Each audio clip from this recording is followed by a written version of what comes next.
പറയാൻ പോകുന്നത്. ഒരിക്കൽ ഒരു കൃഷിക്കാരനും 2 മൺകുടങ്ങളും ഉണ്ടായിരുന്നു.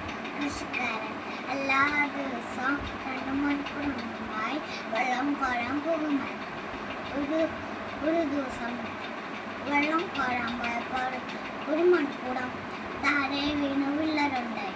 അപ്പോൾ കൃഷിക്കാരന് ആകെ സങ്കടമായി. പൊട്ടാത്ത മൺകുടം പറഞ്ഞു. പൊട്ടിയ മൺകുടത്തിനോട് പറഞ്ഞു, നിന്നെക്കൊണ്ട് ഒരു ഉപകാരവുമില്ല, യജമാനൻ നിന്നെ വൈകാതെ കൊണ്ടുപോയി കളയുന്നുണ്ട്.